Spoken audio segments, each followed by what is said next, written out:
Welcome to Understanding Today's Narcissist, where we explore how you can better manage and relate to the narcissist in your life. I'm your host and psychotherapist, author Christine Hammond. I'd like to take a moment to thank one of our sponsors, psychcentral.com. You can find my articles listed at psychcentral.com under Exhausted Woman.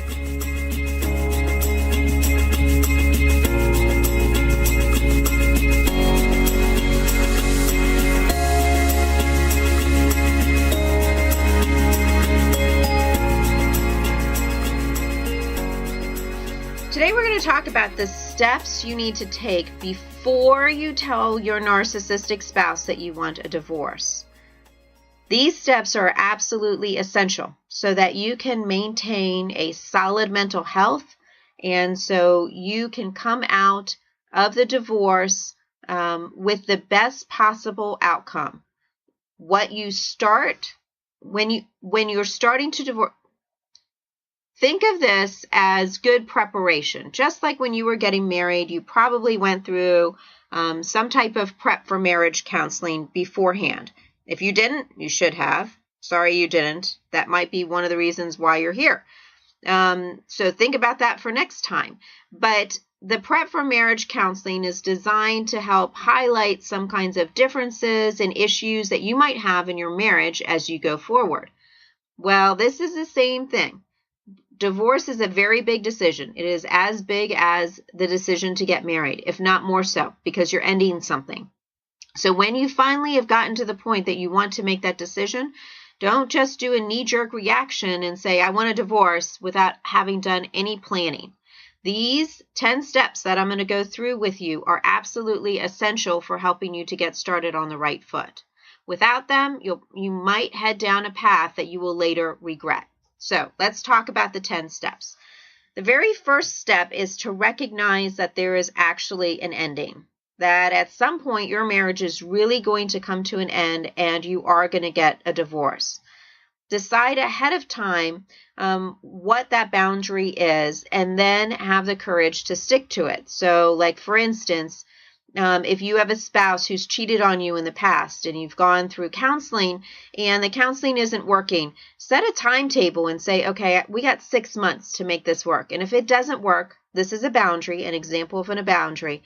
If it doesn't work within that 6 months, then we're going to go ahead and proceed with divorce. So you don't necessarily have to communicate that boundary with your spouse. You can if you want to. That's entirely up to you.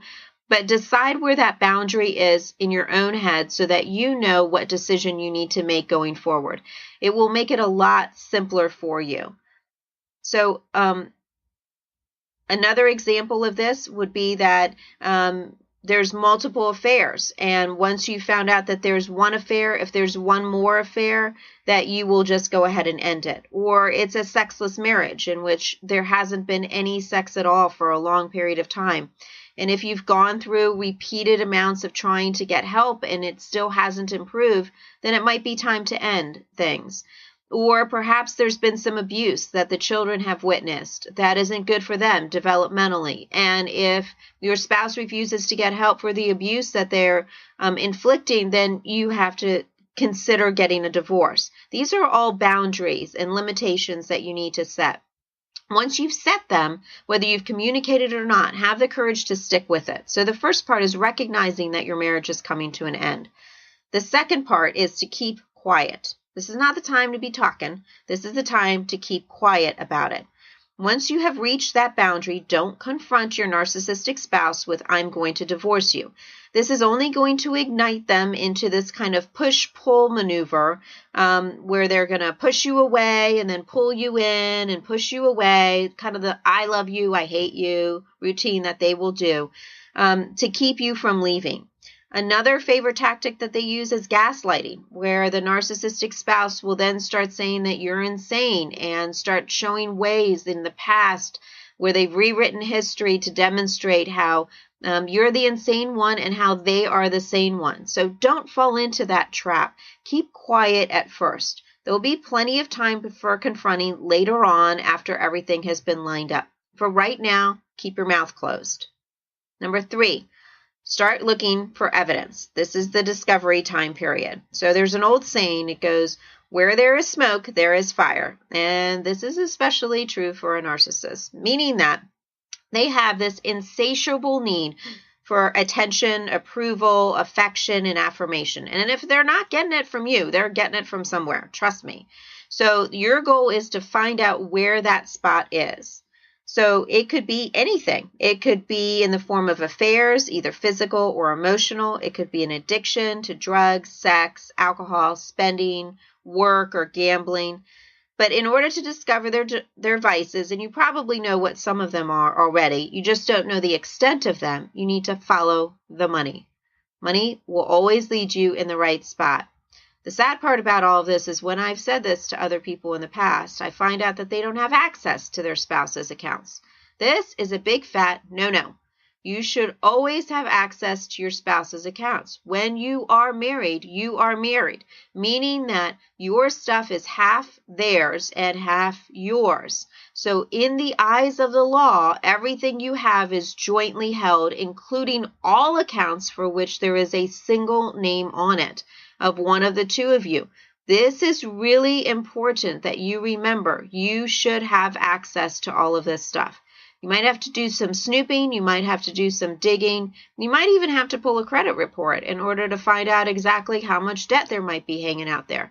But whatever it is, discover as much evidence as you possibly can and follow that money. Number 4, gather support. So when you're looking for friends and family to support you through this process, I don't want you to have any more than 3 people. More than 3 is very difficult to manage. I really prefer 1 to 2 in this category. But they must be 100% Team You, meaning that they cannot be in anybody else's camp and not even remotely devoted to the narcissist in any way, shape, or form. It is best to find a friend or family member who actually sees this narcissism and also has an accurate past history of events, because you're going to need that, because at some point in time you're not going to have such a great vision and you're going to get confused and the narcissist will spin you around. And so having a friend who can say, yeah, no, that's not really went down. Here's what really went down, because I know, I was there, I saw it. Those friends are very invaluable. I caution you about family. The reason I caution about family is they should always be in your camp anyway, but family can be fickle. Then you might not want them to know all of what's going on in your private life. So I really do prefer that this person be kind of neutral in this area and only just a couple of small people. This is not the time, by the way, to add any new friendships. So if you come across somebody that you think would be helpful and they're new, no, don't do that, because you don't have the time to test them to see how much you can trust them. And it's really, really important that you actually do that. Be leery of anyone who wants to become a very fast, close friend during this time period, because that could be a setup. I've seen that happen on more than one occasion. So number 4 is gather support. Number 5 is verify your perspective. So spend some time one-on-one with this small group of friends to verify your perspective. So ask some questions about what they saw, gather some information about them of examples of the narcissism that they've seen, any abuses that they've seen, any concerns that they have. Be willing to listen to things that you may have done wrong in the marriage, that you could change or possibly need to work on, and actually start to make a list of time events that have happened so that you have a little bit more clarity. This will be useful later in case you need it. You might not ever need it, but it will at least help to clear up some of the fogginess and confusion you might have. Number 6, stash some funds. So typically, once a narcissist smells the possibility of divorce, they drain the accounts. Seen that happen more times. They drain the accounts, they cut off the credit cards, literally everything is done right away. So you have no access to funds.